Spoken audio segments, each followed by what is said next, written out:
আপনি আল্লাহর মনোনীত ইমাম, এই বিষয়টাকে অনেকেই মেনে নিতে পারছেন না। এটা স্বাভাবিকভাবে এটা মেনে নেওয়ার কিন্তু সাধারণ ব্যাপার নয়, তাই না? বিশেষ করে আমাদের শিক্ষিত কিছু বন্ধু মহল আছেন যারা একে কুসংস্কার বলে মনে করছেন, যদিও অন্য সব বিষয়ে তারা আমাদের সমর্থক। তাদেরকে কি বলতে পারি? যিনি প্রশ্ন করেছেন শফিকুল ইসলাম, আপনার কথা হচ্ছে কি আল্লাহর মনোনীত এই কথাটা বলার কারণে এখানে মিশ্র প্রতিক্রিয়া সৃষ্টি হয়েছে। আমি বলতে চাই, যাদের সম্যক ধারণা ইসলাম সম্পর্কে ক্লিয়ার না, তারা এই জিনিসটা বুঝতে পারবেন না। আল্লাহর মনোনীত, আল্লাহ কে, আল্লাহ কেমন, বা আল্লাহ কি সক্রিয় না নিষ্ক্রিয়, এটা মোস্ট ইম্পর্টেন্ট কথা। আমরা যে আল্লাহর প্রতি ঈমান এনেছি তিনি হলেন এলাহ, লা এলাহ, তিনি ছাড়া কোনো এলাহ নাই। তিনি আমাদের হুকুমদাতা, তিনি আমাদের আদেশদাতা। তিনি আল্লাহ কোন আল্লাহ? আমরা যে আল্লাহর প্রতি ঈমান এনেছি, আমাদের আল্লাহ কি সক্রিয় না নিষ্ক্রিয়?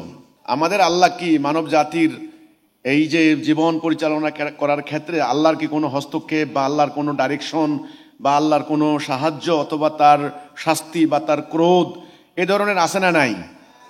আছে। এই হলো প্রথম কথাটা। যারা এটা বুঝবেন না, যারা মনে করেন এখানে বহু ধরনের অনেক আছে, যেমন ধরেন ঈশ্বরের পূজা করে, চন্দ্রের পূজা করে, সূর্যের পূজা করে, তারপরে দিয়ে হলো বিভিন্ন ধরনের গাছ পাথরের পূজা করে, বিভিন্ন দেবদেবীর পূজা করে। তাদের ওই দেবদেবী তারা ইনঅ্যাক্টিভ হতে পারে, কিন্তু আমরা যে আল্লাহর আনুগত্য করি, আমরা যে আল্লাহর আনুগত্য করার জন্য শপথ নিয়েছি, আমাদের আল্লাহ সক্রিয়, আমাদের আল্লাহ নিষ্ক্রিয় নয়। তিনি বলেছেন আমি হেদায়া পাঠাবো, তাহলে তিনি হেদায়া পাঠান।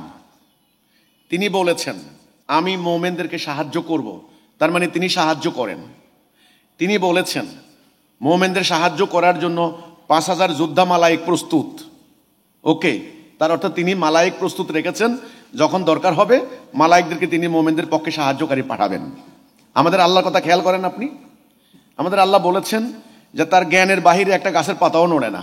আমাদের আল্লাহ বলেছেন আমি যাকে আমার কাজের জন্য মনোনীত করি তার হৃদয়কে আমি দিনের জন্য উন্মুক্ত করে দেই। তাহলে আল্লাহর মনোনয়ন বলতে একটা জিনিস আছে। আল্লাহ বলেছেন আমি এর পক্ষে কোনো সনদ নাজিল করি নাই, তার মানে তিনি সনদ নাজিল করার একটা ব্যাপার আছে। তিনি বলেছেন আমি আমার রাসূল পাঠিয়েছি, তাহলে আল্লাহ যে একজনকে পাঠাইতে পারেন রহুল কুদ্দুস এর মাধ্যমে, মেসেঞ্জার, তার মেসেঞ্জার আছে, তার মানে তিনি সক্রিয় কোনো একটা শক্তিশালী সত্তা। তিনি পরিচালিত করেন, তিনি পর্যবেক্ষণ করেন, তিনি আমাদের ভাগ্যকে নিয়ন্ত্রণ করেন। তিনি বলেন আমি তোমাদের কথা শুনি, তোমাদের প্রার্থনা শুনি। তাহলে আল্লাহ তিনি দায়িত্ব দিয়েছেন। তিনি একটা আয়াত আছে কোরআনে বলেছেন কে আসো আমাকে কর্জে হাসানা দেবে। তাহলে আল্লাহকে কর্জে হাসানা দিবে কেন? তিনি কি অভাবী নাকি? কেন কে আসো আমাকে সাহায্য করবে? তাকে সাহায্য করতে হবে কেন? তিনি কি পরমুখাপেক্ষী নাকি? তাহলে আমরা এমন কোন আল্লাহর আরাধনা করছি, এমন কোন আল্লাহর আনুগত্য করছি, খেলাফত করছি যে আল্লাহকে সাহায্য করতে হয়, যে আল্লাহকে টাকা দিতে হয় আমাদেরকে? সে আল্লাহ। আপনার মূল ঘটনাটা বুঝতে হলে টোটাল আকীদা, এটাকে বলা হয় কম্প্রিহেন্সিভ কনসেপ্ট, আদ্যপান্ত পুরো ব্যাপারটা আপনাকে বুঝতে হবে, নাহলে আপনি কিন্তু আংশিক জ্ঞান দিয়ে বুঝতে পারবেন না। ওই যে সৃষ্টির শুরুতে ইবলিসের সঙ্গে আল্লাহর চ্যালেঞ্জ হয়েছিল, সেই চ্যালেঞ্জে আল্লাহ হারবেন না জিতবেন এটা হলো ফ্যাক্টর। তার পক্ষে তিনি মোমেনদেরকে তিনি দেখতে চান আমার স্বাধীন ইচ্ছা শক্তি নিয়ে, আমার রূঢ় ধারণ করে আমার এই বান্দা আমার কথা শুনে না ইবলিসের কথা শুনে। এই আল্লাহকে এই দুনিয়াতে বিজয়ী করার জন্য তিনি বলছেন আমাকে সাহায্য করো। তার মানে আল্লাহর দল যারা, আল্লাহর পক্ষ যারা অবলম্বন করবেন তাদেরকে সাহায্য করা। তিনি বলেছেন যে আমাকে কর্জে হাসানা দাও, আমাকে ঋণ দাও। কই আল্লাহ কোথায়? যখন আল্লাহ যায় এই যে তোমাকে 1 বস্তা ঋণ দিলাম, পাহাড়ের উপরে টাকার বস্তা রেখে আসলাম, আল্লাহ এসে নিয়ে যাবে, ব্যাপারটা কি সেরকম? নো।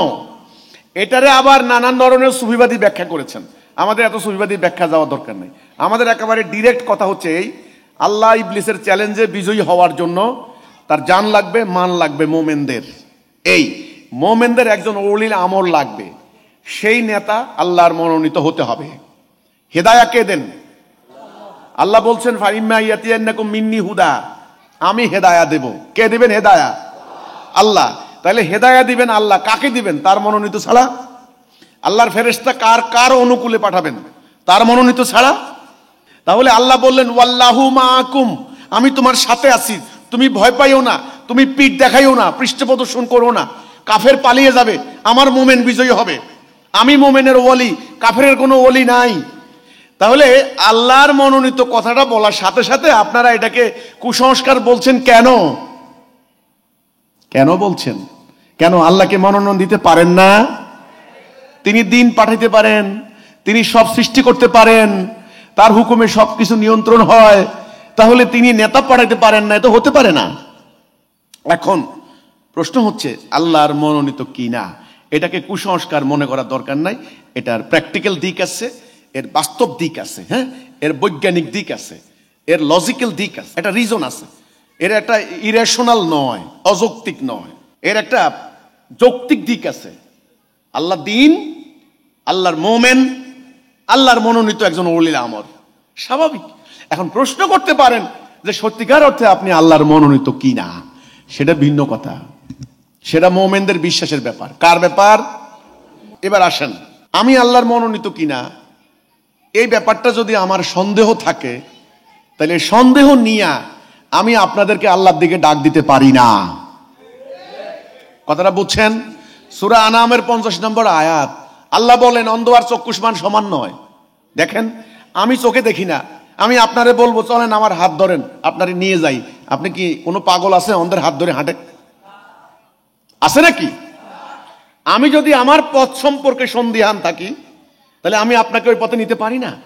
আমি আমার জান্নাত সম্পর্কে যদি সন্দিহান থাকি, তাহলে আমি আপনাকে সেদিকে ডাকতে পারি না, এই অথরিটি আমার নাই। ওই আছে আমাদের সমাজে একটা কথা চালু আছে, কে বেহেশতে যাইবো কে যাইবো না আল্লাহ জানে। আপনি যদি আপনার রাস্তা সম্পর্কে সঠিক না থাকেন, আপনি এই রাস্তা অন্যদেরকে ডাকতে পারেন না। ইনশাআল্লাহ এই যে আমি আপনাদেরকে বায়াত নিচ্ছি, আমার বায়াত নেওয়ার কি অথরিটি আছে? আমার বায়াত নেওয়ার কি ক্ষমতা আছে? নো। আমি তখনই বায়াত নিয়েছি যখন আমি নিশ্চিত হয়েছি যে আল্লাহ আমাকে যে রাস্তা দিয়েছেন আমার ইমামুজ্জামানের উসিলায়, সেই রাস্তা হক, সত্য, জান্নাতের পথ। এখন কিভাবে আল্লাহর পথ, সেটা এখন আপনার দায়িত্ব। আপনি দেখেন, শুনেন, বুঝেন, নিজের হৃদয়ের সঙ্গে আপনি মিলিয়ে দেখেন আল্লাহর মনোনীত কিনা। এটা তো আপনারা বিশ্বাস করবেন না। আমি সংক্ষেপে শুধু এইটুকু বলি, আমি আল্লাহর মনোনীত এইভাবে বললাম, আমি হেদায়া আল্লাহ দেন। হেদায়া কে দেন? আল্লাহর মনোনীত ছাড়া আল্লাহ হেদায়া দেন না। যেহেতু আল্লাহর মনোনীত, সেহেতু ইনশাআল্লাহ আল্লাহ সাহায্য করবেন, এবং আমরা পদে পদে পদে পদে আল্লাহ সাহায্য পাচ্ছি। শেষ কথা বলি, আমি সাধারণ মানুষ, একদম গুনাহগার, একেবারে দুনিয়ার বড় বড় কেতাব আমি পড়ি নাই। আমি এই যে হাজার হাজার ঘন্টা বক্তব্য দিয়ে গেলাম, সারা ফেসবুক আছে, ইউটিউবে আছে, বিভিন্নভাবে আমার বক্তব্য আছে। আচ্ছা আপনারা বলেন তো, যেই মানুষটা মাদ্রাসা পড়ে নাই, আপনাদের ভাষ্য মতে এই যে হাজার হাজার ঘন্টা বক্তব্য দিল, আপনারা আজ পর্যন্ত বলতে পারছেন এনার এই কথাটা আল্লাহর বিধান পরিপন্থী? বলেন তো। আমার মতো গুনাহগার মানুষের বক্তব্য শুনে বহু নাস্তিক তারা বলেছে আমি এতদিন ইসলাম ধর্মই বিশ্বাস করতাম না, আজ আমি প্রকৃতপক্ষে আমি বলেছি ধর্ম হক সত্য, ওনার বক্তব্য দেখে শুনছি, বুঝছি। আমার মতো গুনাহগারের বক্তব্য শুনে বহু লোক ছিল স্বার্থপর, আত্মকেন্দ্রিক, আজকে তারা মোমেন হওয়ার জন্য শপথ নিয়েছে, তারা শহীদ হওয়ার জন্য সিদ্ধান্ত নিচ্ছে। আপনি বলেন আল্লাহর কথা না হলে মানুষ কি এইভাবে সিরাতুল মুস্তাকিমে জীবন দেয়?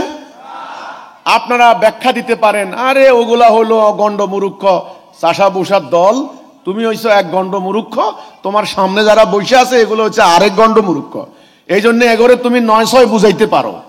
আপনারা কি গন্ড মুরুক্ষ চাষা বুসার দল? আপনারা কি সাদা কালো বুঝেন না? ন্যায় অন্যায় বুঝেন না?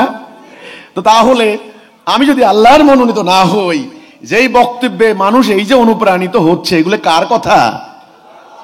মনে রাখেন, আল্লাহর মনোনীত হিজবুত তৌহিদ আল্লাহর, তাইলে হিজবুত তৌহিদের ইমাম কি আরেকজনের মনোনীত হয় নাকি?